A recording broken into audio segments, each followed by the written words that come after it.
Hello and welcome. We are just getting started here in our 7-sentence story workshop, the retelling of Henry van Dyke's story, A Handful of Clay. Just going to get everything going while people are signing in.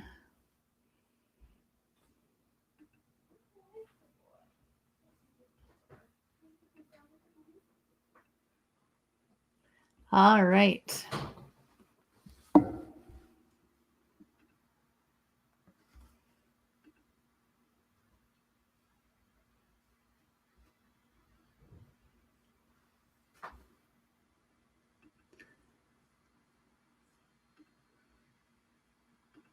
Okay, so here we are starting, and we have a short story that we are going to retell. Sometimes it is easier to retell a short story than it is to start from scratch. If you have been following Saturday stories, you know that last week the Saturday story was Henry van Dyke's story, A Handful of Clay. On Wednesday, on Wordplay Wednesday, we looked at some of the interesting words from that story, and today we are going to do a writer's workshop creating a 7-sentence version of this story. It will help you get the story structure, be able to create a story arc. So let's dive right in and get started. If you are listening to the audio of this, you can, I guess, after the fact, download the, or you can do it now. Go to summitwriting.net/Saturday-stories/SS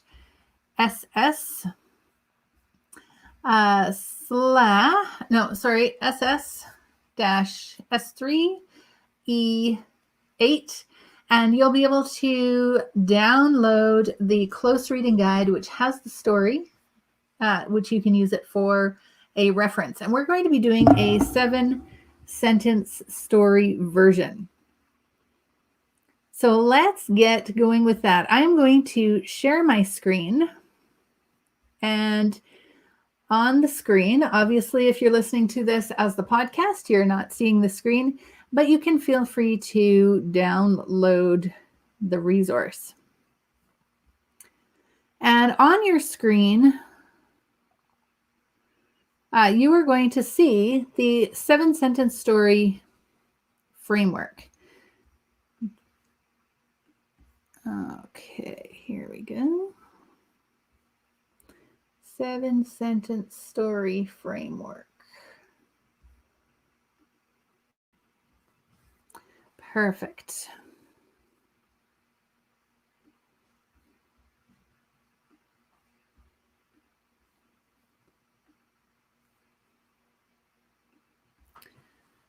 All right, and for some reason it is not showing that. Let me try again. The link is summitwriting.net/Saturday-stories/SS-S3E8. And if you are on the webinar, I will put that in the chat for you.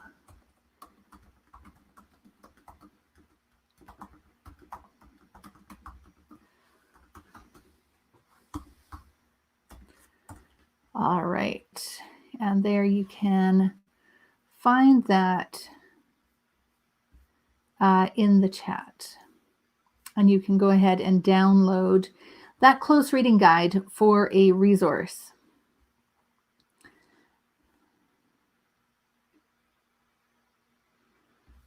And it's telling me I need to let my browser have access.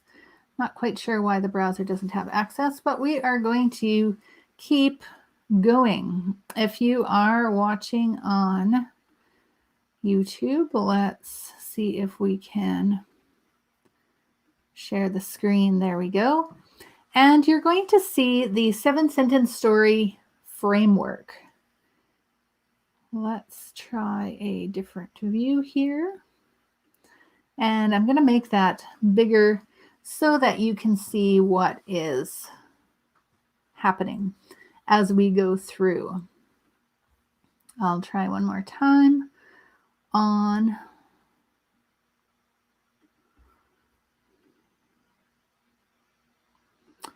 Let's see.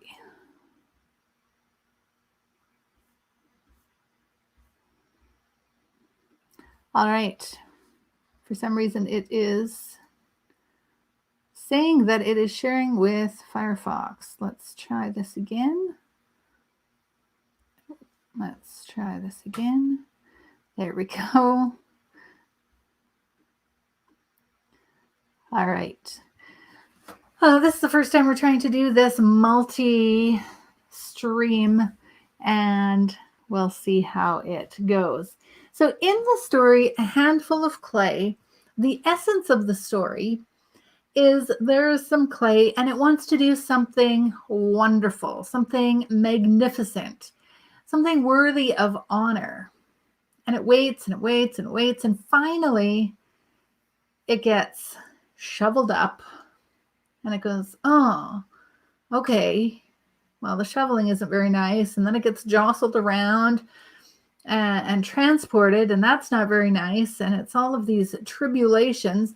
Then it gets shaped, molded and shaped and fired. And it goes, surely there is something good in this. Surely I'm going to have a place of honor. Well, the clay, now shaped into a pot, ends up beside some murky water, enough for a reflection that it can see its reflection, and it realizes it's just an ugly pot, which of course it's not very happy about, and it mopes around kind of sullen, thinking, well, I went through all of that and I'm just an ugly pot. Turns out that by the end, it ends up holding these beautiful lilies. So there's a bulb placed in the pot and some dirt, grows into these beautiful lilies that are then at the front of the church where everybody is looking at them. So that is, in a nutshell, this story. We're going to make a 7-sentence version of that.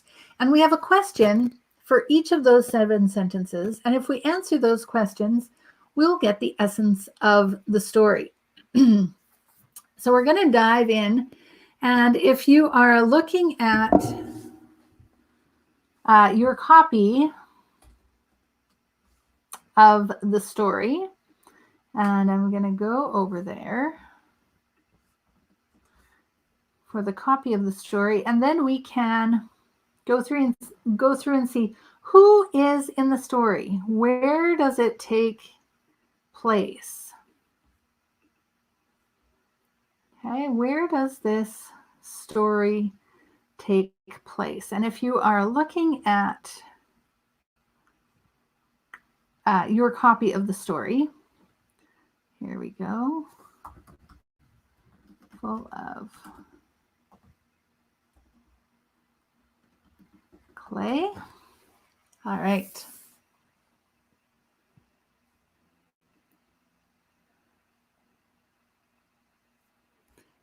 So who is in this story?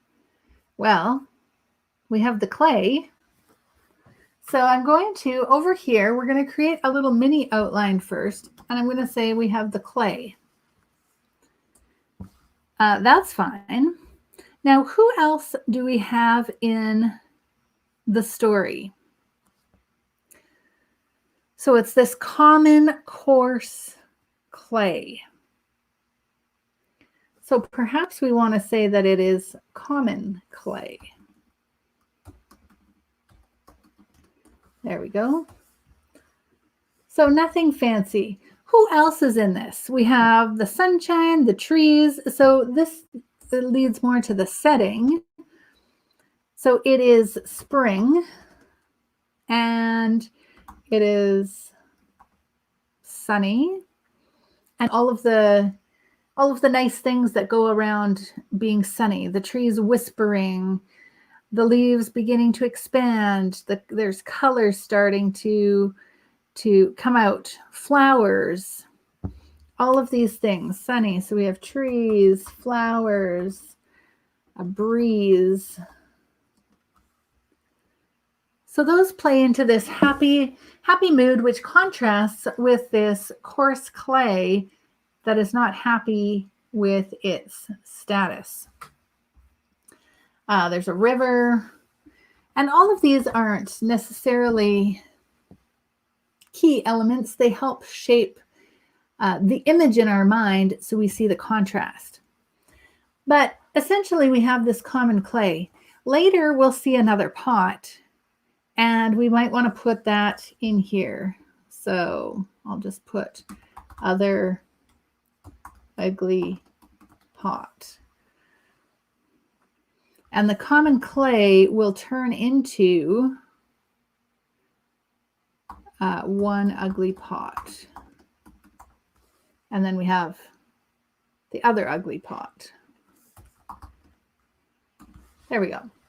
Okay, something happens.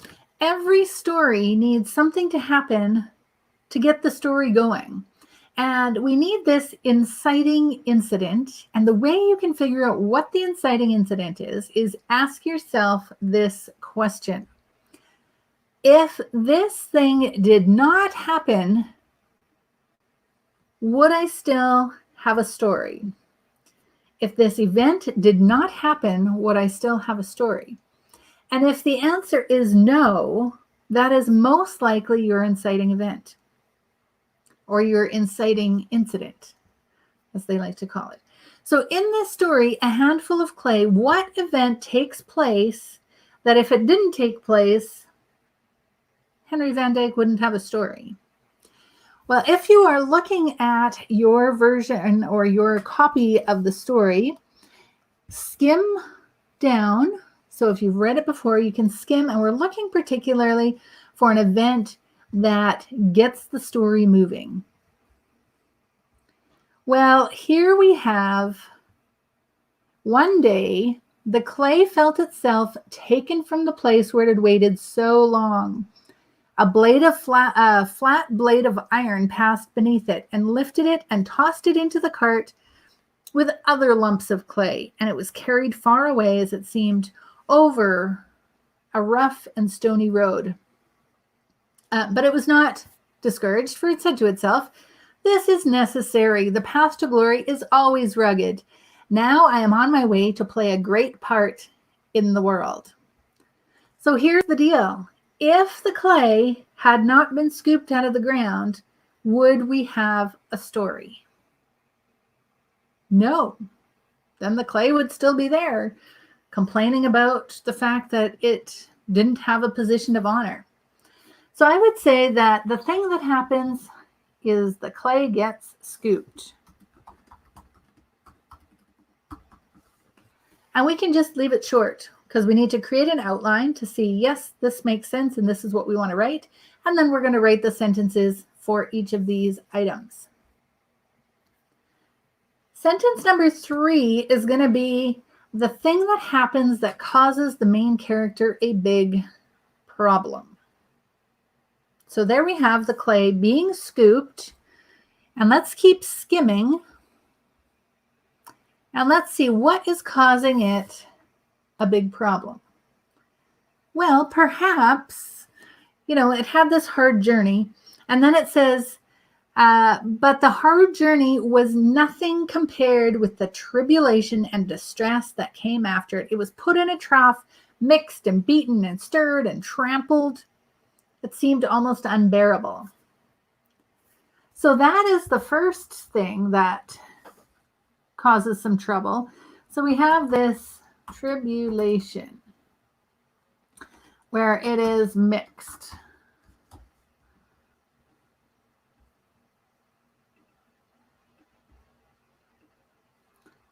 All right. And then what happens? Do you notice we're just using a couple of words in the outline just to twig our memory about what the story is about? Then the main character tries solving the problem, but makes it worse. Now we're going to adapt this a little bit to this story, and let's see. So the next thing that happens is it is put on this spinning wheel. So it's spun around and then it's put in the fire. So let's have a look here. And sentence 4, they try solving the problem again. So the clay can't actually solve the problem. This is something that's happening to it that seems to be making it worse. So it's on the spinning wheel.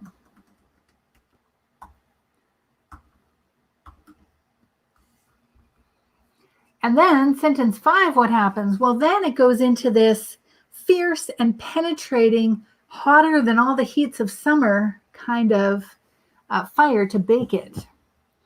So then it gets baked. And finally, let's see, do we want this? Then it was out of there. Then it's beside the pool of water and it says, oh, I'm really ugly.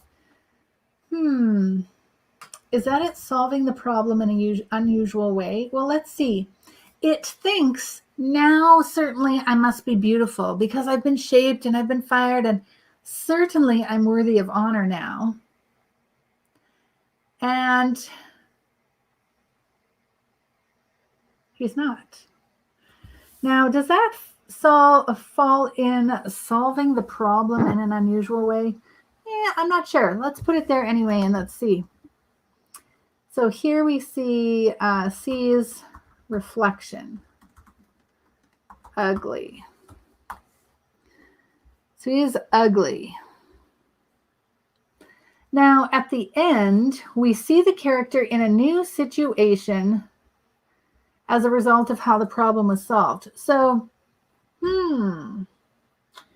let's see, sees the reflection, and he's also then filled with soil and a bulb. So maybe in the 7-sentence version, we need to combine some of these things. So here's the thing about writing. It's a messy process. It's organic. As you go through, you can change things around. You think, this is what I think it is. And as you move through the story, you realize, oh, well, maybe I need to combine these. Or maybe this isn't actually as big a problem as I thought. So let's try that, because later in the story, he is filled with soil and a bulb, and then he goes into this greenhouse and this lily grows, which the main character isn't really solving the problem, but the problem is being solved in an unusual way. So I'm going to say that, let's get reflection out of here, and let's put the spinning wheel and getting baked all in one sentence. Then we can talk about the reflection, and we need to introduce the other pot, because I believe, let me see here. Let's see here. Close by the board, there was a pool of water, not very deep. Okay, so he sees himself there, and he's raging against his maker. Like, why have you made me this way? Why am I so ugly? So when he sees his reflection, he's mad at his maker. Then the problem gets solved in an unusual way, because the pot is filled with soil, the bulb is in there, and grows lilies. Now, at the end, we see the concluding sentence shows the character in a new situation. And that new situation is, where are we here? The new situation is that he's in a church, and the lilies that had grown from the heart of this pot, from within the heart of the pot, are being adored, viewed, gazed upon by all of these people in this glorious church. So finally, not honor with the pot, but the pot is holding something that is a treasure. So here we go. In church, carrying, and I'm going to use the words they use. Royal scepter of lilies. Great treasure. All right. So there we have the outline, and you'll see top to bottom, we have our outline for our 7 sentences. And now we can actually write those sentences. So let's do that. Let's dive in and create a sentence from each of these items. But do you see how it's important to get the outline first so that we can get the right flow? So it flows logically, we can get the parts that we want, and we haven't invested a lot of writing time. We've just made sure that all of the ideas were where they need to be. All right, sentence 1, we're going to introduce our character and setting. So I'm going to say, how do we want to start it? It's always tricky to start. So you know what? We're going to put an ugly sentence because we just have to get going. And we're going to say, one spring day, let's see here.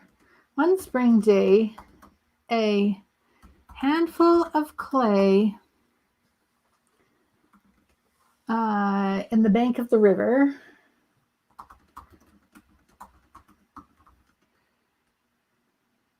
let's see. Oh, this is really ugly. Let's see here. One spring day, a handful of clay in the bank of the river wanted to be more glorious. It's kind of ugly. Perhaps wanted a place of honor. I'm not sure yet.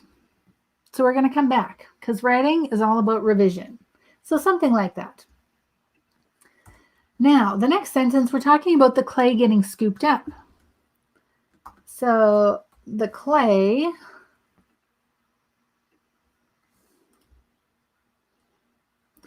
soon a steel shovel scooped up the clay and threw it in a pile. Or in a, where was it? Let's see here. I can look at the story. Tossed it into a cart. Threw it in a cart with other lumps of clay. So do you see how I'm just focused on one sentence at a time, just trying to get something on the page because writing happens in revision. So we're going to come back to it. Don't worry. Now there's some tribulation.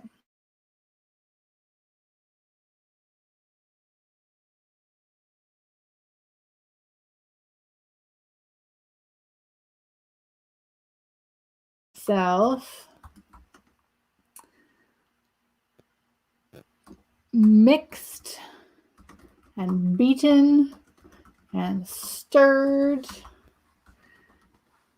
Now, I don't want to copy too many words from the story. So let's see and make sure that we're not plagiarizing here. Let's see.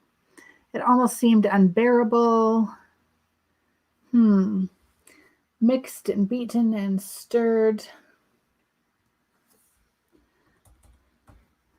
until it could almost not bear it. That's really wordy. Not. It's okay. We're writing ugly sentences. Because when we come back to it, we are going to make it pretty. Now it's going to get baked.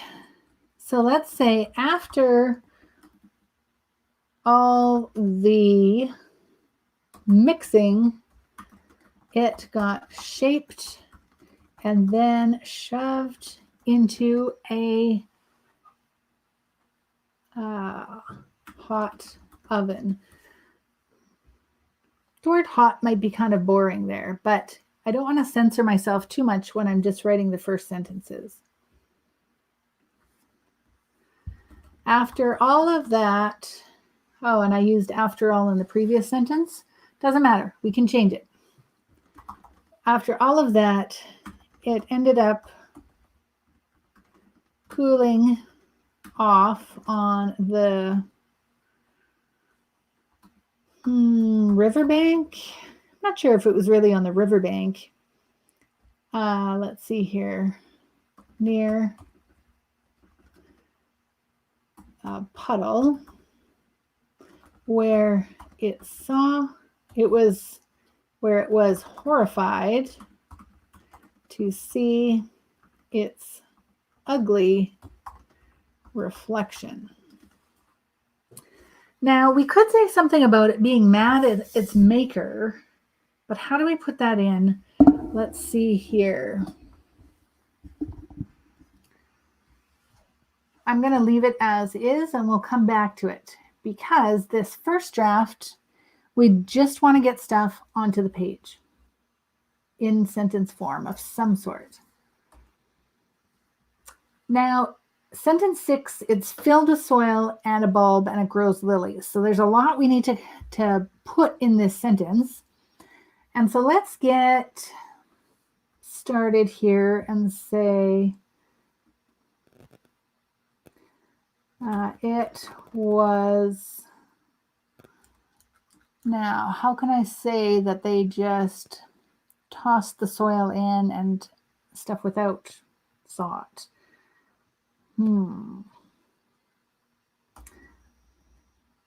Then someone filled the pot with soil and stuck a bulb in the heart of the pot. Now, I know it grows lilies, but maybe we'll leave that for the last sentence, because we don't say what the bulb is. So perhaps we could leave that till the end. Soon the pot and the lilies that had grown, maybe I want to say, and the beautiful lilies that had grown tall were the center of attention at a glorious church service. Kind of. All right. So do you see how now we have a messy first draft? It's kind of ugly, but we have the essence of the story. So now let's take all of these and put them in order so that we can see what our story is and if it makes sense. This is the fun part, where we can start playing with the words, and you can do as much or as little of this as you want. The whole point is that we are starting with a story that we are familiar with, or that we have a copy of and we've read and we can look back at for a reference. So you're not having to come up with every single idea on your own. Now here again, I notice in sentence 4 and 5, it's very obvious that I'm starting both sentences with after all. So I know I want to change that.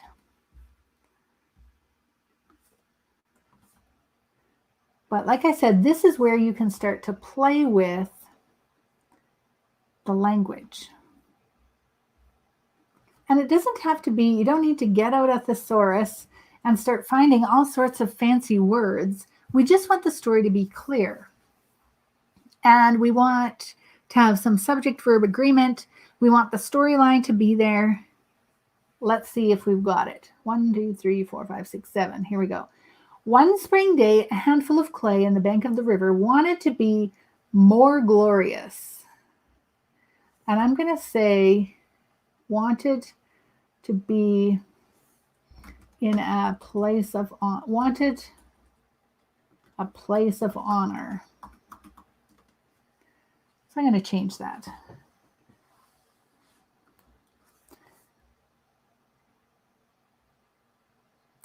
Soon, a steel shovel scooped the clay and threw it in a cart with other lumps of clay. And we could say unceremoniously, maybe. Unceremoniously. Let's see. There we go. Soon, a steel shovel unceremoniously scooped the clay and threw it in a cart with other lumps of clay. The clay soon found itself mixed and beaten and stirred until it could almost not bear it. That kind of sounds awkward at the end there. Let's see. The clay soon found itself, maybe I'll get rid of that soon. The clay found itself mixed. Maybe we'll say the clay was. Let's just shorten that up. The clay was mixed and beaten and stirred until it could almost not bear it. You know what? If I left it for a day and came back to it, I would come up with something else. This is the other trick with writing. Sometimes it needs a rest. So do a revision, come back to it. Let's keep going. After all the mixing, it got shaped and then shoved into a hot oven. After all of that, it ended up cooling off. Okay, so we need to change this because this is after all, which is repetitive. So after all the mixing, after being mixed, maybe. After being mixed, it got shaped and then shoved into a hot oven.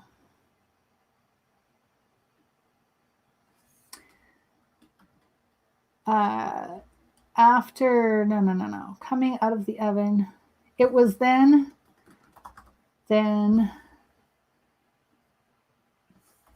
set on a board near a murky puddle to cool.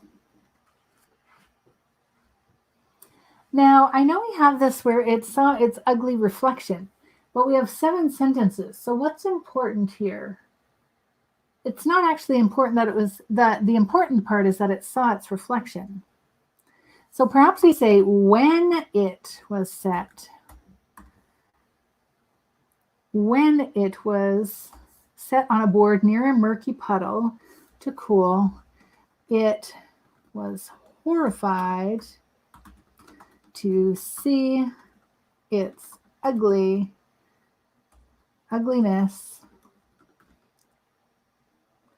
reflected in the puddle,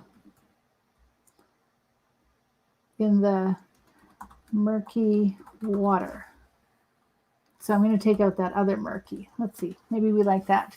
When it was set on a board near a puddle to cool, it was horrified to see its ugliness reflected in the murky water. Okay, I'm going to leave it. Then someone filled the pot with soil. Then someone filled the pot with soil, stuck a bulb in the heart of the pot, and tended it in a sunny greenhouse while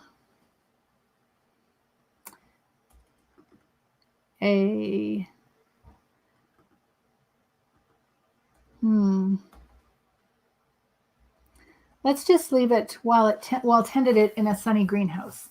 Soon the pot and the beautiful lilies that had grown tall were the center of attention at a glorious church service.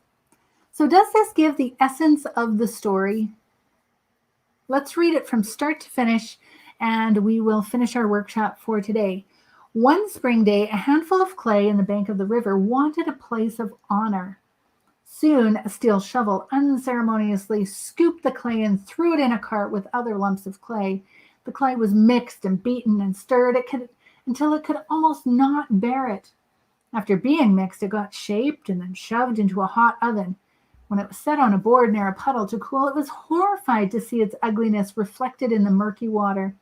Then someone filled the pot with soil and stuck a bulb in the heart of the pot and tended it in a sunny greenhouse. Soon, the pot and the beautiful lilies that had grown tall were the center of attention at a glorious church service.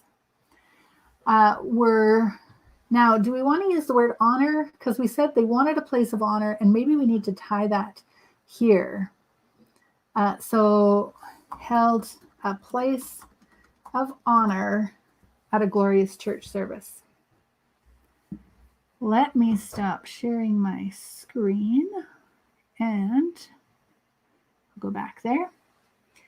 Excellent. So if you have been with me the whole time, you will know we went from start to finish. We created an outline for this 7-sentence story by skimming through and picking out the key points. Then we drafted some sentences, ugly, messy sentences, and then we took time to do a slight revision. Now you could leave it for a day, come back to it, make tweaks, but you can see how we went start to finish through the story structure.